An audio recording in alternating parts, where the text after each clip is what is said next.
Hi there, welcome back to another video. I'm really excited to talk about this pair, not only because I waited a good 3 months for them to get to me, but also more importantly, as we saw, this is pretty much LeBron's favorite shoe to play in over the past season and a half.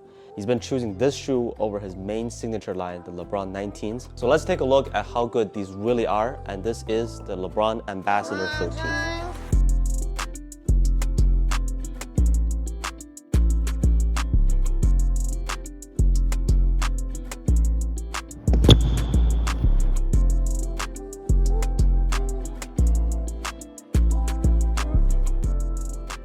So like I said, LeBron rarely plays in the LeBron 19s, and when it comes to NBA games, the Ambassador 13s have been his go-to choice. Now, there could have been many different reasons for this. One is that the LeBron 19s simply don't perform up to the standard.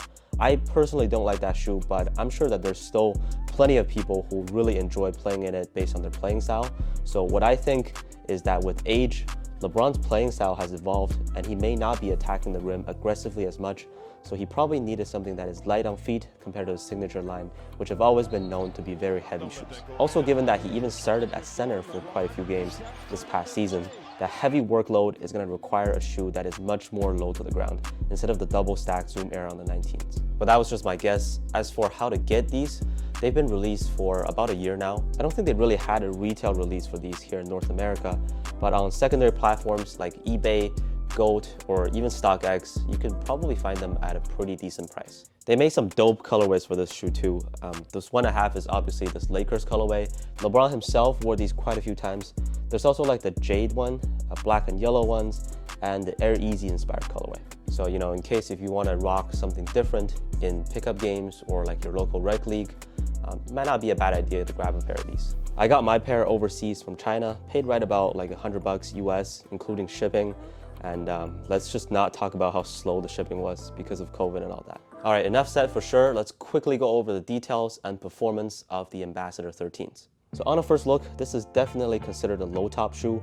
The cut around the collar is pretty low for a LeBron shoe, as is the core feel. On the surface of the upper, there's certainly some hard parts to it, like the line caging where the crown logo is, has some rock-like texture to it, and also the swoosh is that hard plastic in those little diamond shapes. Looking at the outsole, it has a two-part traction pattern.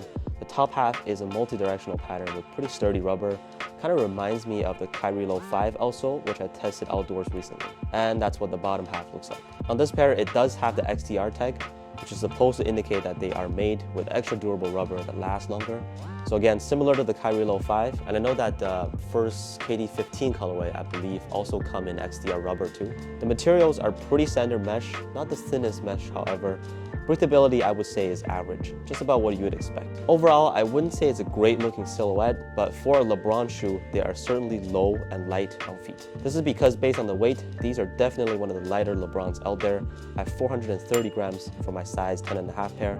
To give you a reference, they are lighter than the LeBron 19 lows, which are 470 grams, and obviously the regular LeBron 19s are the most heavy. With the fit, I went true to size and it was right on, so in case you will consider getting a pair of these, I would recommend going true to size. So performance-wise, the Ambassador 13s have excellent traction. It is pretty squeaky indoors, and I believe some people are concerned about the XDR rubber not giving you a good grip in the indoor gym, but that is actually not the case from my experience. They work well consistently, even for like a hard slide. They won't be like the LeBron 19s, where sometimes you just can't come to a complete stop. Also, they don't pick up a lot of dust, which is a good thing if you usually play on dusty courts. The cushioning is just about average. The setup won't be able to compare against the LeBron 19s or the lows, with those being the main signature model. You know, those double stacked Zoom Air is incredibly responsive.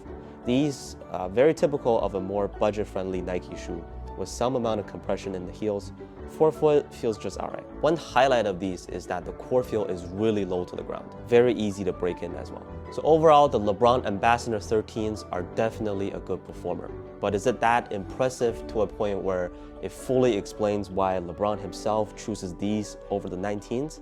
Not really, but I do like them better than all the recent LeBrons, even including the LeBron Witness and Soldiers. Keep in mind that professional athletes do get a personalized setup with often more premium tech featured on their versions to compete at the highest level in the NBA, and this happens quite a lot with LeBron shoes, so there could be many reasons why these are his go-to shoe. But again, if you are able to get them at a good price, why not? Let me know what you think about these down in the comments. We got more new basketball shoes coming, so please stay tuned for that. Thank you so much for watching, and I'll see you on the next one.